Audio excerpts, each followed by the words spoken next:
stood in the observation chamber of station and looked down at the human soldiers moving below. The officer had served 300 cycles in the military, and he had learned one truth above all others: humans were weak. They had soft bodies, short lives, and minds that needed rest and sleep. They were useful, but only in the way that tools were useful. You used them until they broke, then you replaced them. The command center had assigned as liaison to Task Force Vanguard 2 weeks ago. He had not argued. The position was simple enough. Watch the humans. Make sure they followed orders. Report back to command. It was not exciting work, but it was straightforward work. Did not need excitement. He had learned long ago that excitement came before failure. Captain was the human in charge. Had reviewed his file before coming to the station. Was 41 cycles old, which was almost middle age for a human. He had lost his wife 4 cycles ago in a bombing attack. He had a daughter who lived on Earth, and he had not seen her in 6 cycles. The file said was brave. Thought was just a human doing human things, nothing special about it. Approached as the alien officer watched from the command platform. The human extended his hand for what humans called a handshake, touched his appendage to the warm palm. Human skin was soft. Everything about humans was soft. "Welcome aboard, sir," said. His voice was steady and his eyes were clear. "We are glad to have a liaison with us. We want to show you that we are good soldiers." Made a sound that humans did not recognize as acknowledgement. "I will observe your operations. You will follow the protocols established by military command. This will not be difficult if you are competent." His jaw moved slightly. Calculated this as a reaction to the statement, though he did not understand if it was anger or something else. Humans showed emotion in their faces in ways that were difficult to read. "We will do our job," said. "That is all we have ever done. We work hard and we protect our people. That is what we do." The station was built on 442b, a world that they had conquered 50 cycles ago. The humans had arrived 40 cycles ago to help defend the border between space and Or territory. The Or were a species that fought for conquest. They took what they wanted and destroyed anything that stood in their way. The border had been pushed back and forth for years, but mostly the humans had held their ground. Did not understand why this mattered. They could defend the border more effectively without the humans.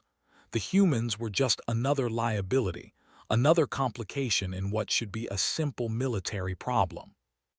Over the first few days at the station, watched how the humans operated. They woke before sunrise and exercised together, running and lifting objects and moving in patterns that seemed to have no purpose.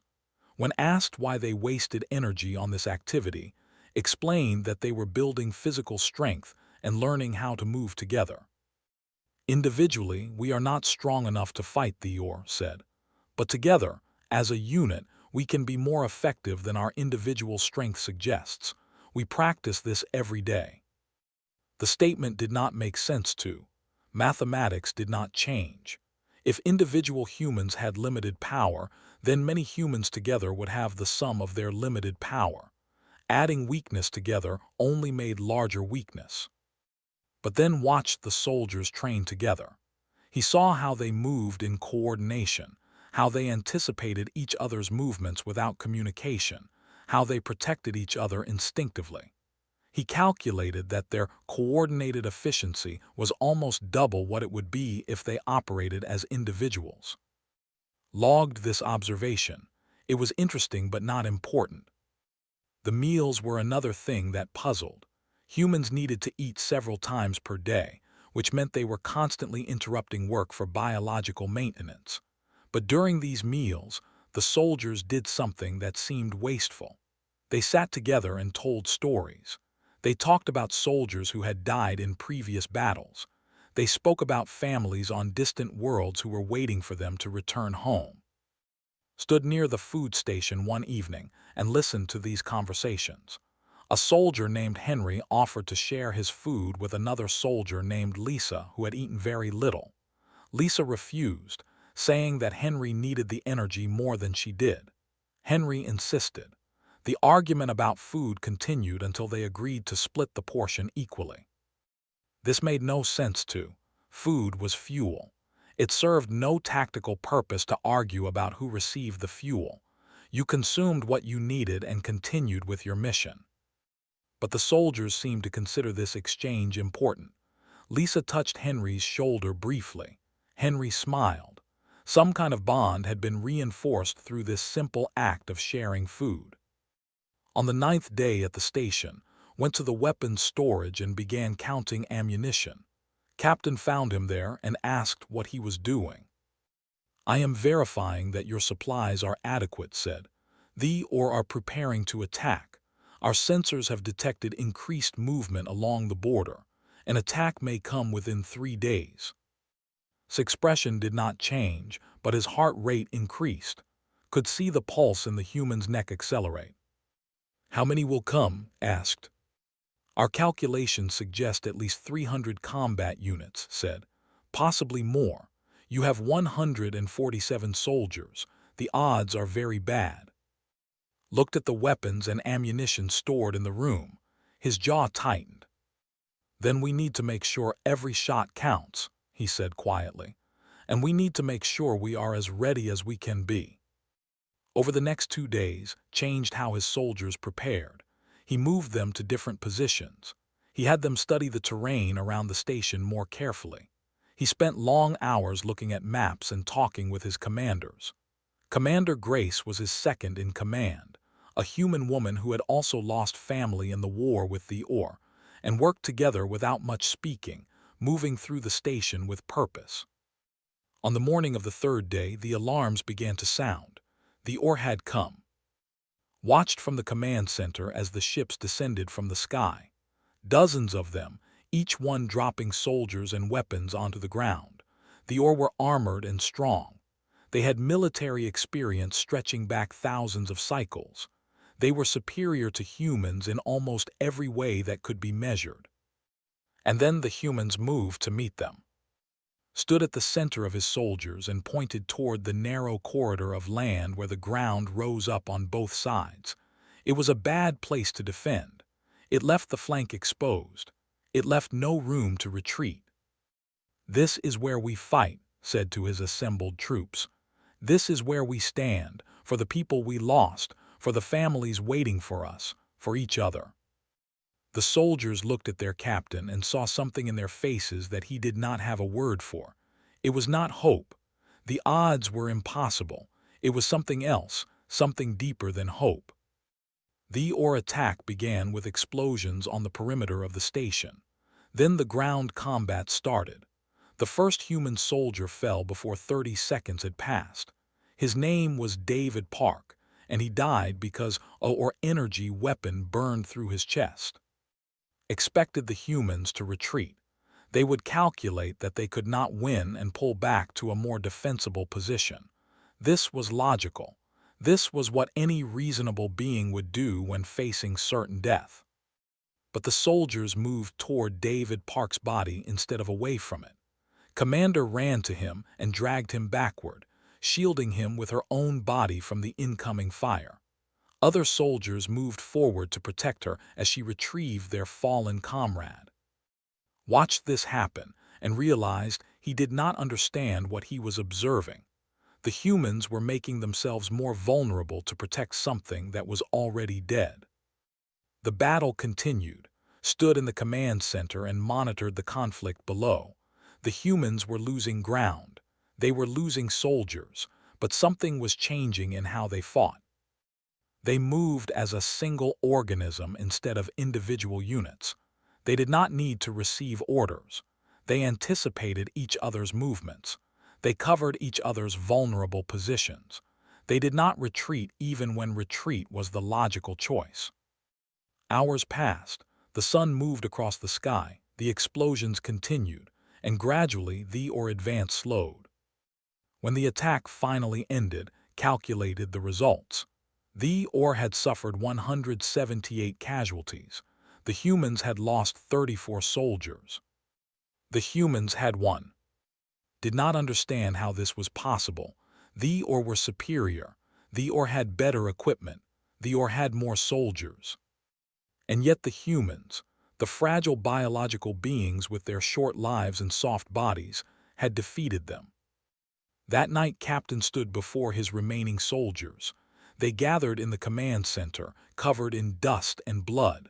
Some of them were injured, all of them were exhausted. Spoke the names of the 34 soldiers who had died. He talked about their families and their dreams. His voice did not shake, but could see the tears on the human's face. When the memorial was finished, the soldiers stood in silence. They did not celebrate their victory. They simply stood together, grieving their losses, supporting each other's weight. Realized in that moment that he had been wrong about humans, but he did not yet understand what they truly were or what they were truly capable of becoming. 3 days after the first battle, began to notice things about the humans that contradicted his basic understanding of biology and military strategy. The soldiers should have been exhausted. They had lost more than a quarter of their unit. They had fought for 4 hours in brutal combat. They should have been depleted, unable to continue, needing rest and time to recover. Instead, they worked harder than before. Observed the soldiers from the command platform. They were reinforcing the defensive positions and preparing new fortifications.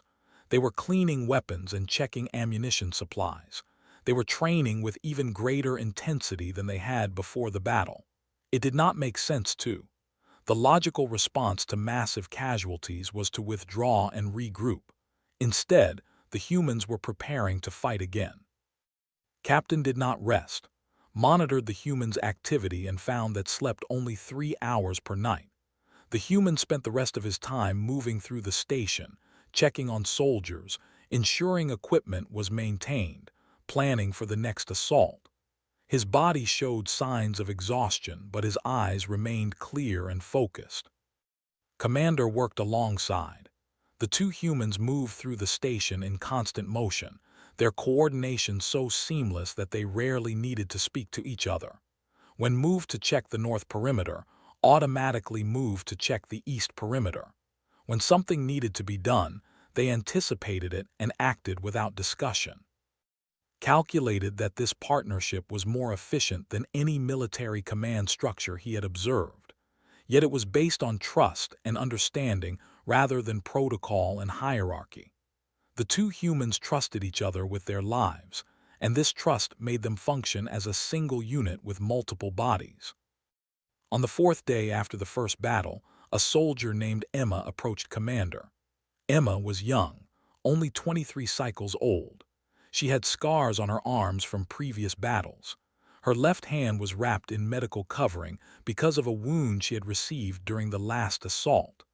Despite the injury, she had chosen to remain on duty rather than accept evacuation to the medical station.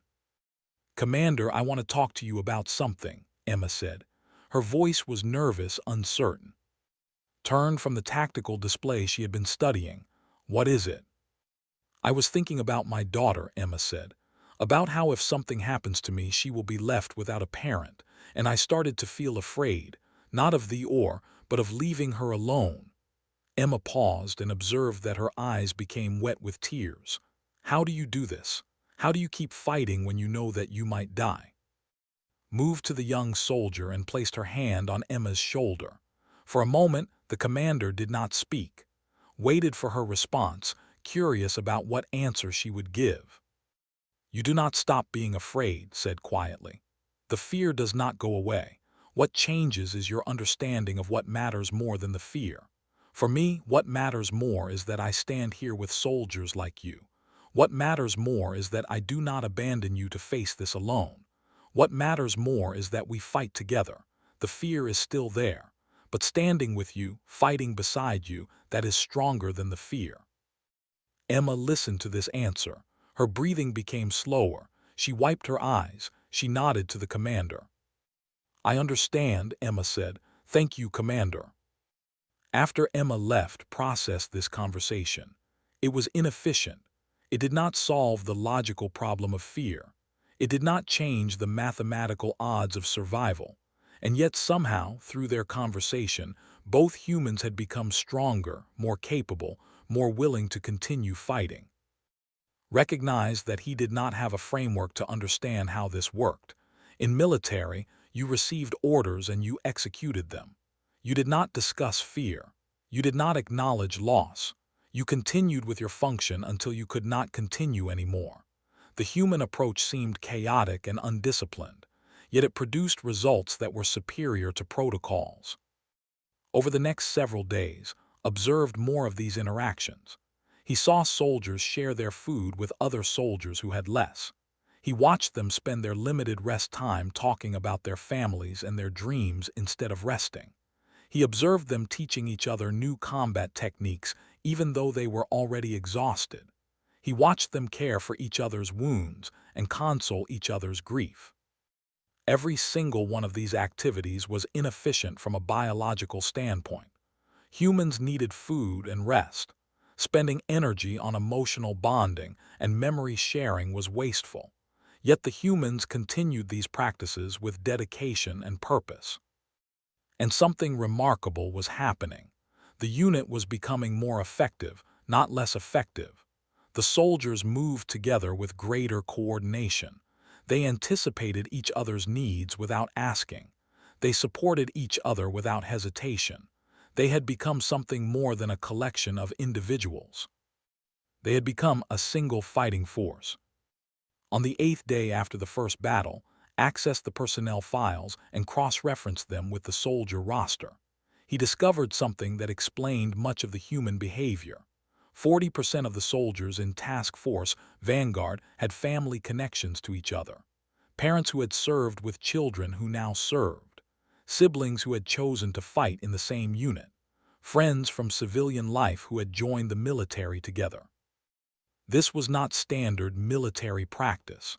Command always separated family groups to prevent emotional compromise, but the humans had apparently requested to serve together, and their commanders had granted the request. Approached captain and asked about this arrangement. "Your military structure is inefficient," said. "Family members should not serve in the same unit. Their emotional attachment will compromise their judgment." Looked up from the map he was studying. "You might be right," he said. "There are times when personal feelings do affect decision-making, but I have found that soldiers fight harder when they are fighting to protect the people they care about, and soldiers take care of each other better when they are connected by bonds of family and friendship." "That is illogical," stated. "Maybe," said, "but it works." The statement remained with. It was true that the human unit was more effective than any logical analysis would suggest.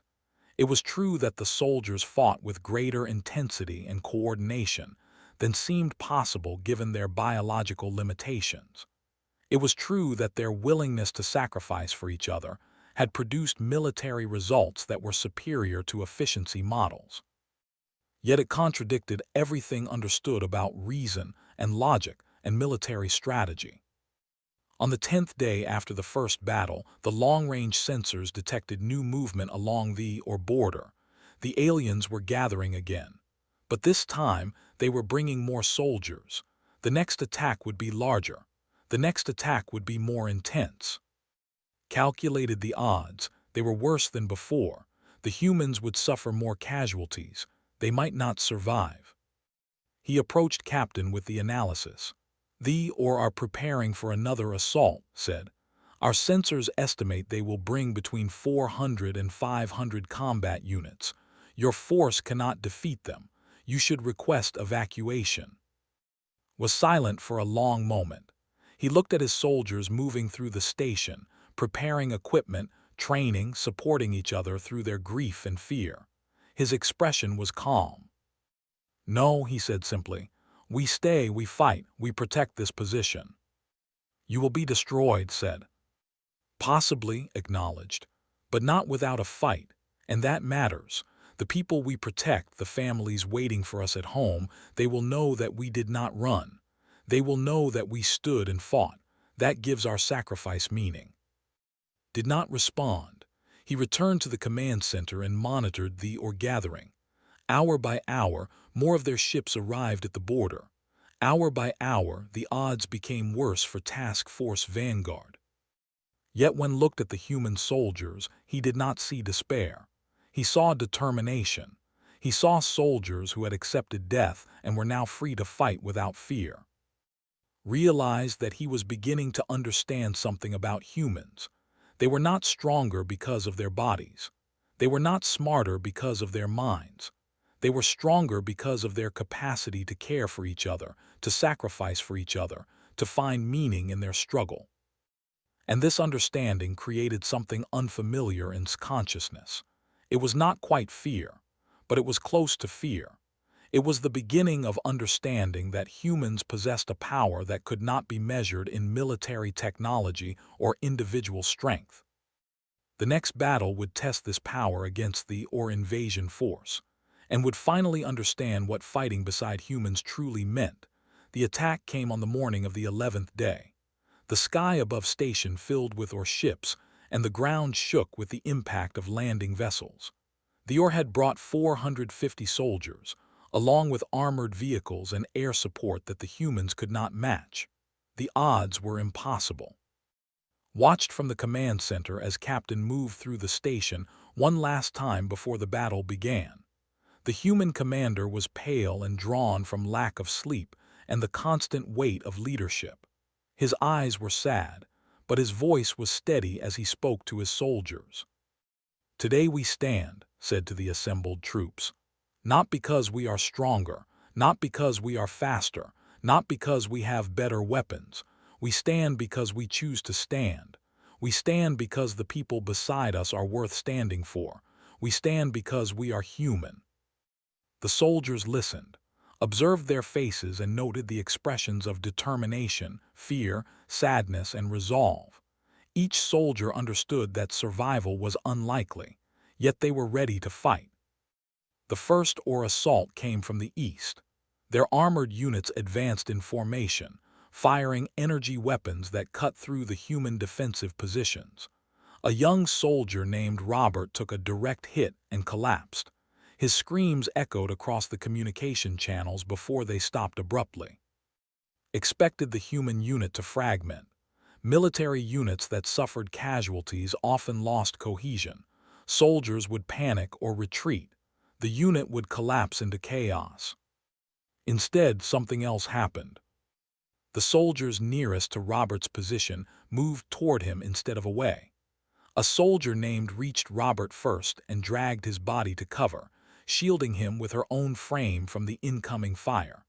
Other soldiers moved to support's position, creating a protective perimeter around their fallen comrade. Robert was already dead, calculated. His vital signs had ceased. Moving to retrieve his body was not a rational military decision. It accomplished nothing and exposed the living soldiers to danger.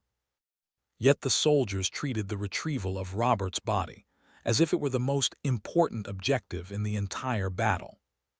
Observed this phenomenon repeat throughout the morning.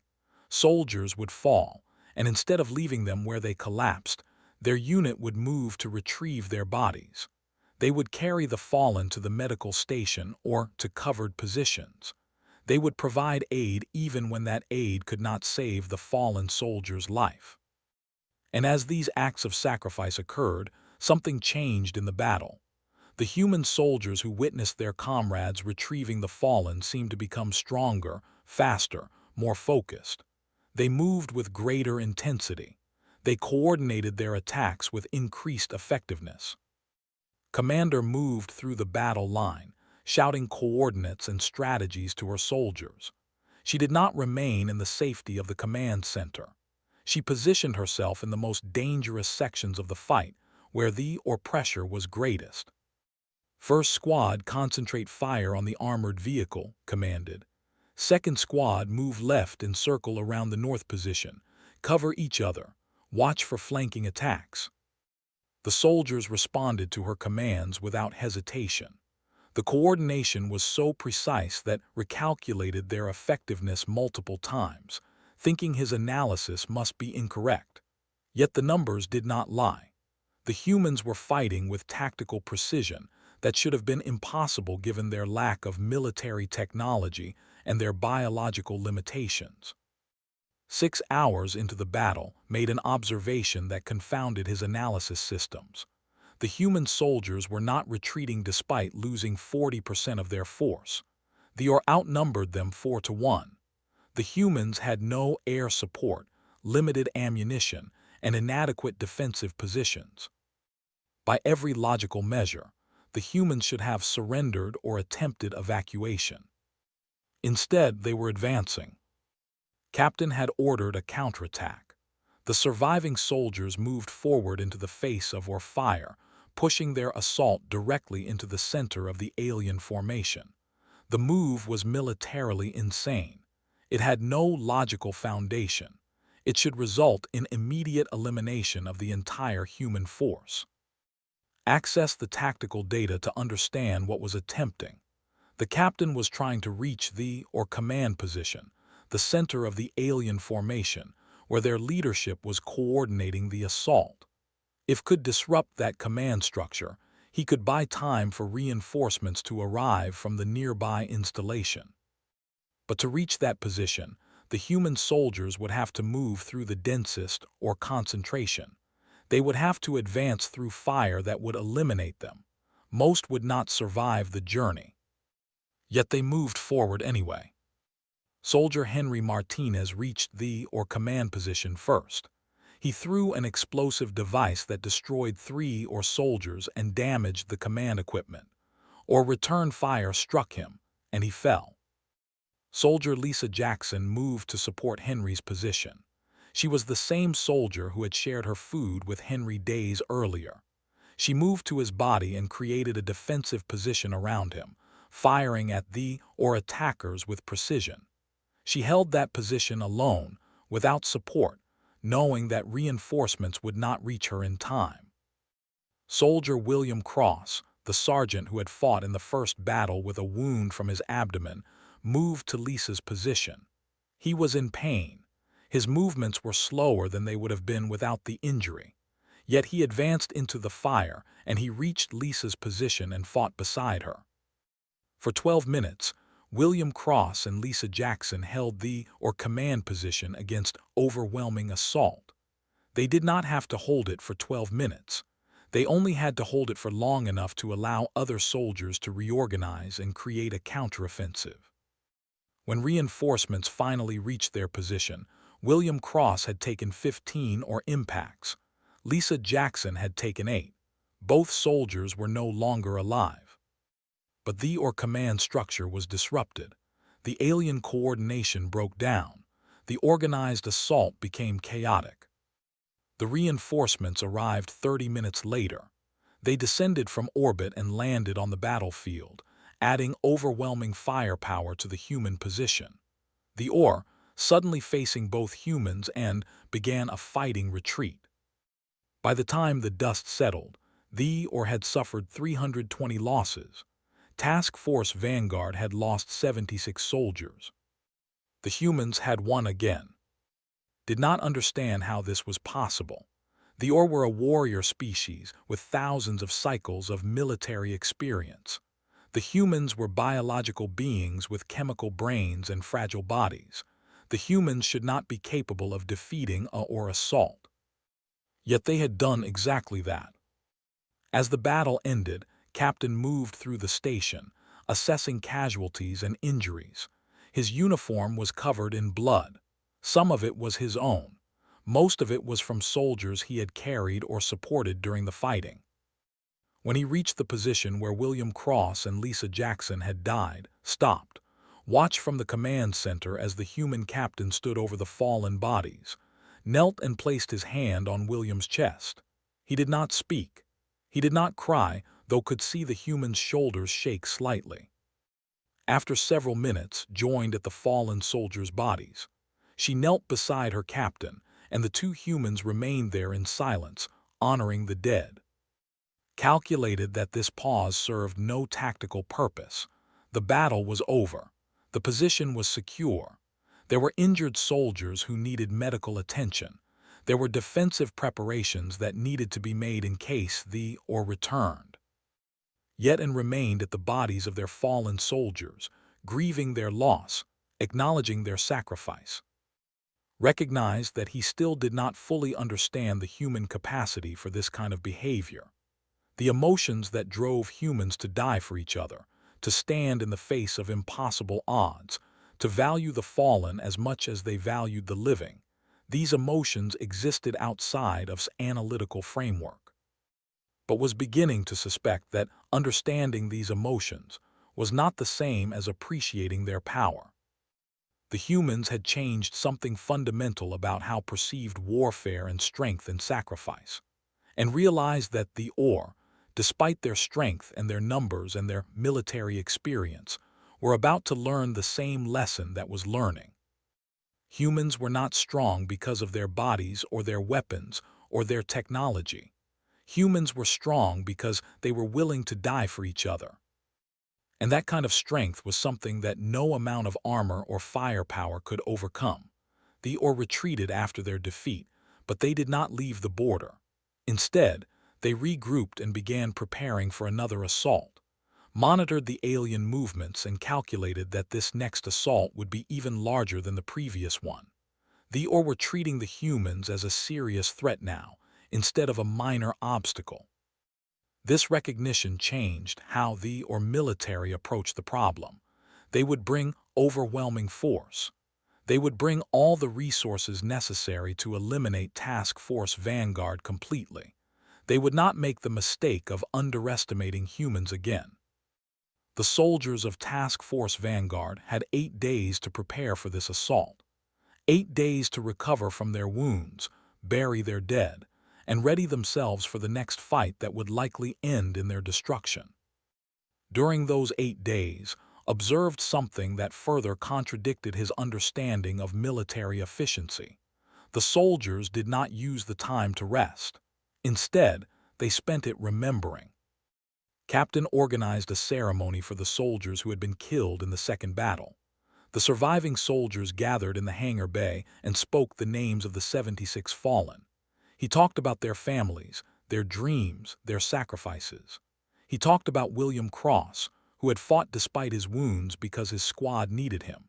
He talked about Lisa Jackson, who had shared her food and her friendship, and finally her life for soldiers she cared about.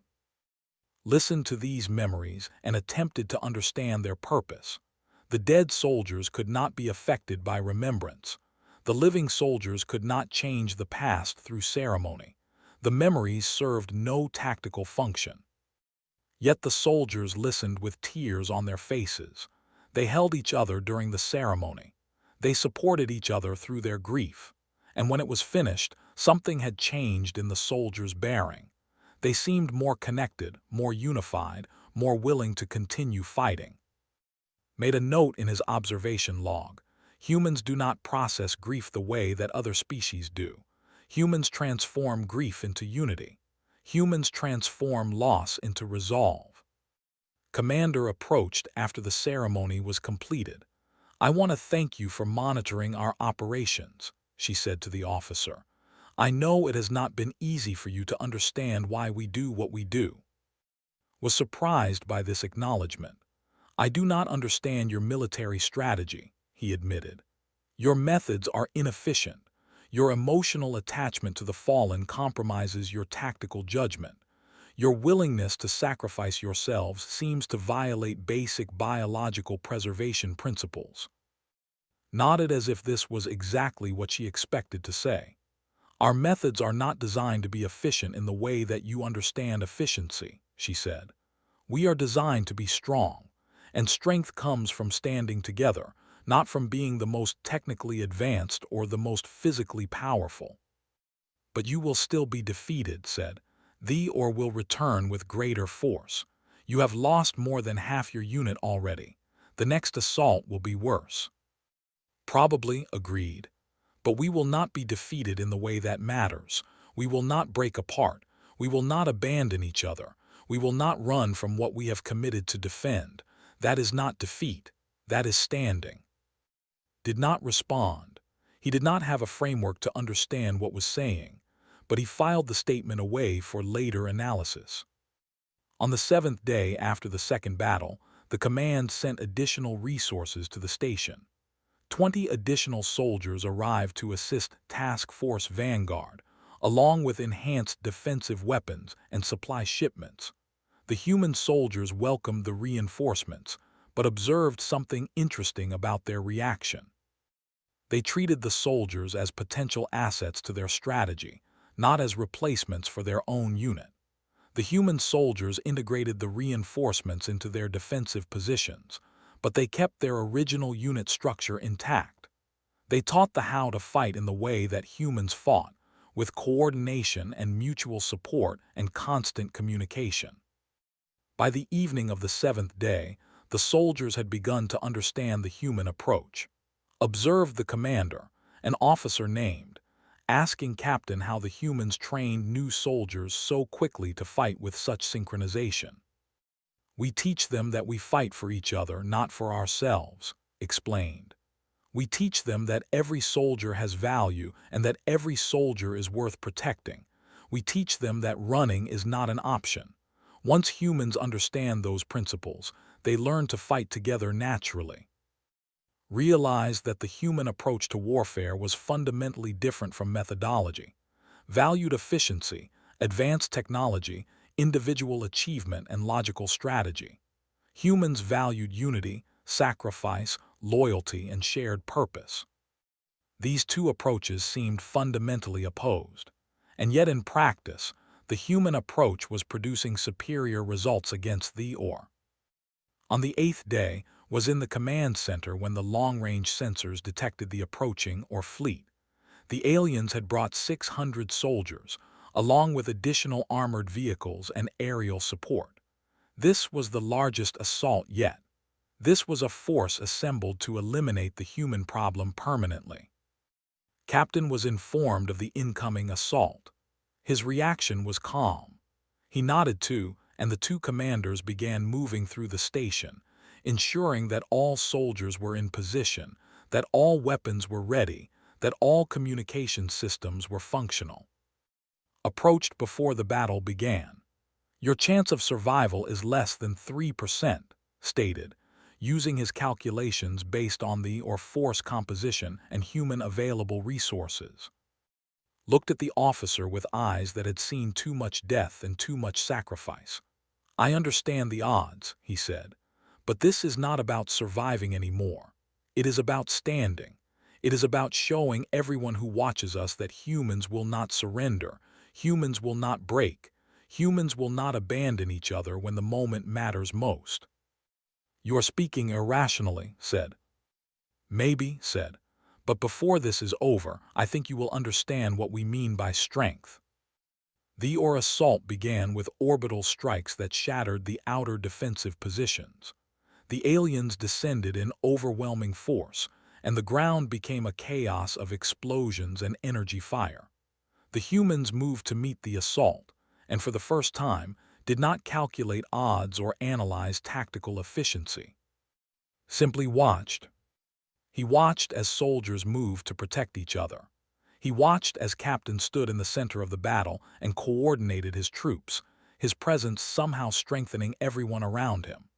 He watched as Commander moved through the fighting, pulling wounded soldiers to safety, encouraging soldiers who were reaching the edge of exhaustion. He watched as the humans held their ground despite being outnumbered 3-1. He watched as the humans counterattacked into the face of overwhelming fire.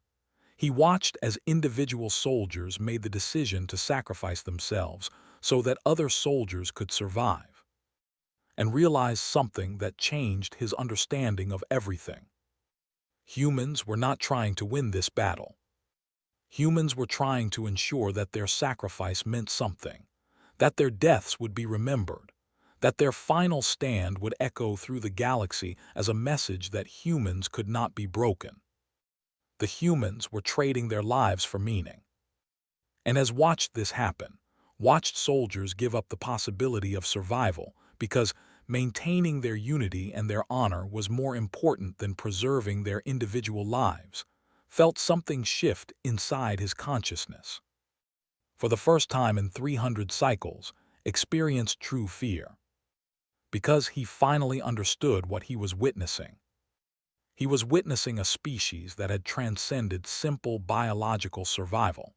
He was witnessing beings who had chosen something greater than life itself. He was witnessing humans who had become something that no military force could defeat because they had already accepted death and moved beyond it. The Or would destroy Task Force Vanguard. That much was clear, but they would not destroy the human spirit. They would not break the human resolve. They would not make humans surrender.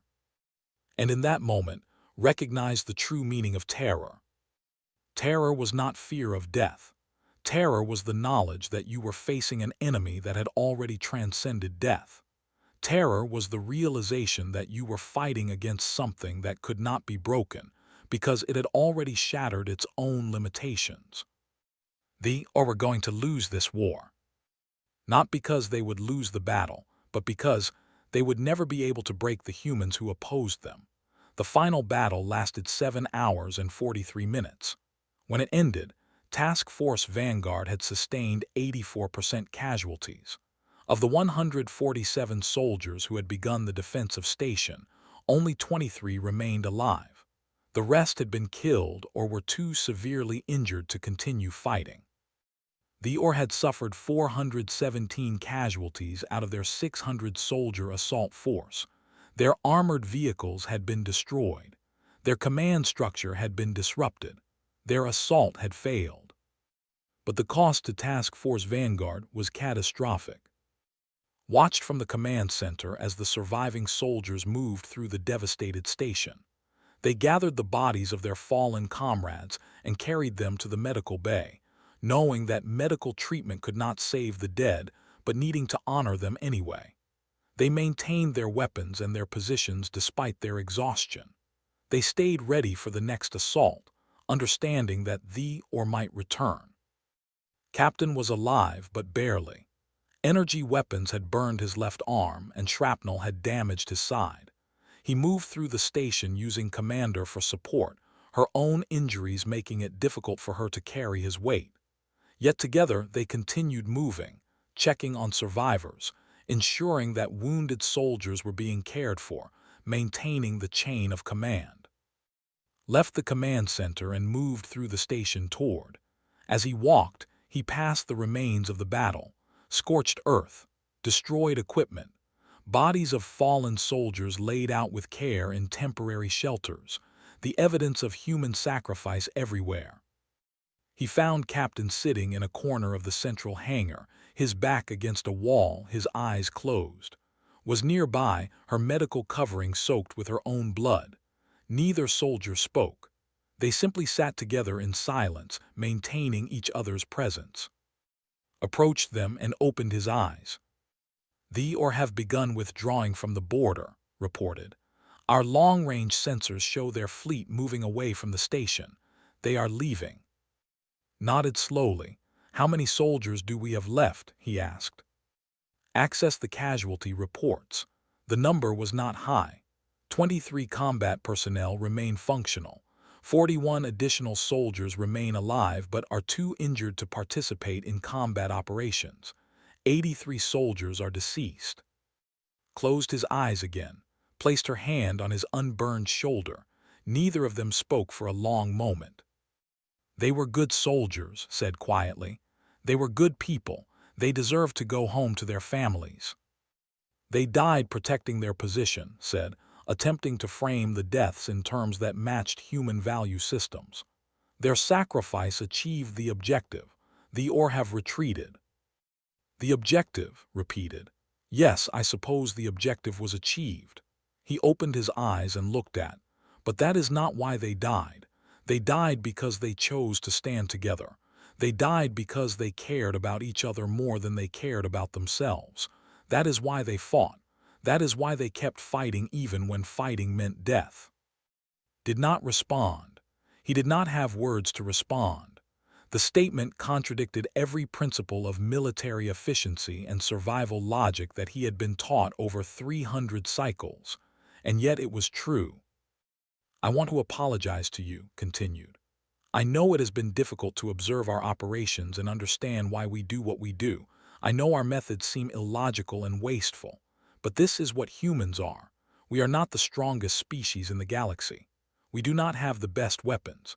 We do not have the longest, but we have something that other species seem to lack. We have the capacity to love each other, and we have the willingness to die for that love. Process this statement. You are suggesting that emotional attachment is a form of strength. It is the only strength that matters, said. Physical strength fails. Technology becomes obsolete. But the bonds between humans, the loyalty that humans feel for each other, that is something that lasts. That is something that cannot be broken. Over the next days, reinforcements arrived at station. Medical personnel treated the survivors. Supply ships brought food and ammunition. New soldiers arrived to replace the fallen. Task Force Vanguard was rebuilt with fresh personnel, and the station's defensive capacity was restored. But something had changed at the station. The new soldiers who arrived understood that this was a special unit. These were soldiers who had defended an impossible position against overwhelming odds. These were soldiers who had chosen to stand when they could have retreated. These were soldiers who had valued each other more than their own survival.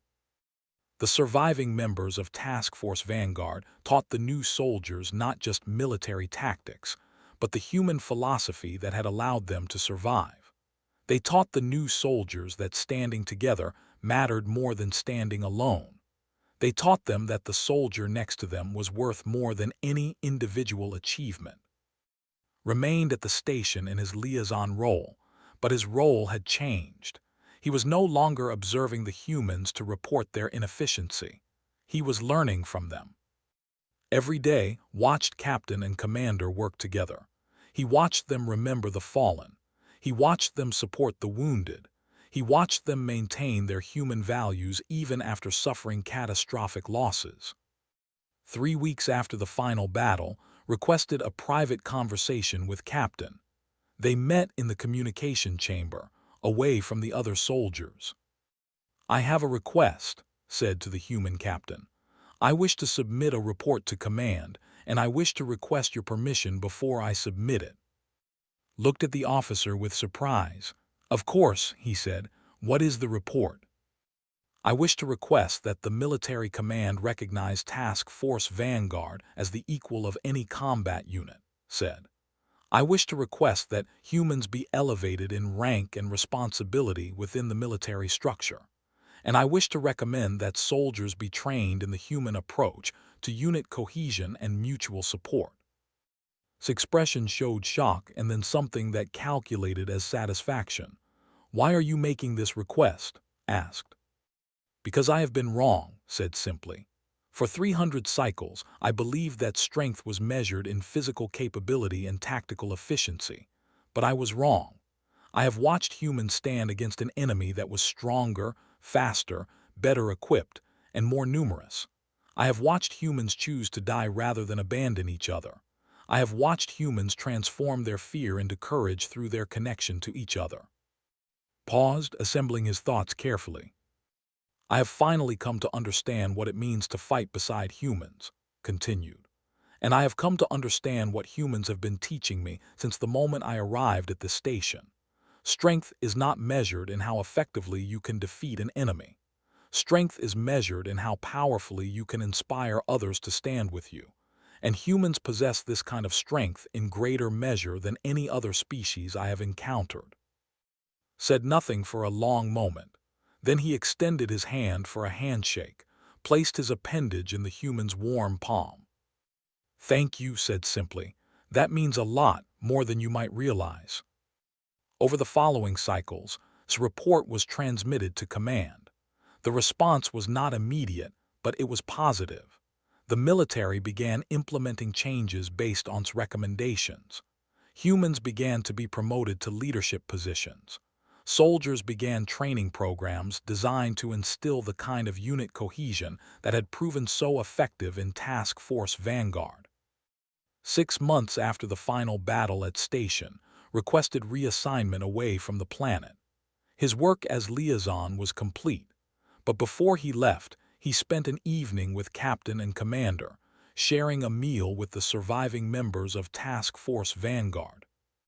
"I will carry what I learned here with me for the rest of my life," said to the assembled soldiers. "You have taught me that strength comes in many forms. You have taught me that the bonds between individuals can be more powerful than any weapon. You have taught me the true meaning of courage and sacrifice." Raised a cup of water in a human gesture of tribute. "To the fallen," he said, "to the soldiers who stood with us and showed the or what humans are capable of." "To the fallen," the other soldiers repeated, and they drank. Stood with them, acknowledging the fallen in his own way. He thought about William Cross and Lisa Jackson and Henry Martinez and Emma, and the 79 other soldiers who had died defending this station. They had not died to win a battle. They had died to prove something about the human species. They had died so that other humans could understand what they were capable of. They had died so that other species could understand that humans possessed a strength that transcended physical power. As left station and returned to space, he understood finally why he had been afraid during the battles. It was not because he feared human physical strength. It was because he had encountered a species that had transcended the basic survival instinct that governed all other beings. Humans did not fear death as other species feared death. Humans had learned to accept death and move beyond it. Humans had learned to value something greater than individual survival. Humans had learned to transform their weaknesses into strengths through their connection to each other. That was the true meaning of terror. Terror was not fear of defeat. Terror was the realization that you were facing an enemy that could not be broken because it had already shattered its own limitations. Terror was the knowledge that you were facing a species that had transcended survival and learned to fight for meaning instead. And in the cycles that followed, as the military began to change and adapt based on lessons, as humans were promoted and elevated and recognized as equals among the galactic species, they or found themselves facing an enemy they could no longer defeat. Because they or were learning what had already discovered. Fighting beside humans taught them the true meaning of terror. And that knowledge transformed the entire galactic balance of power forever.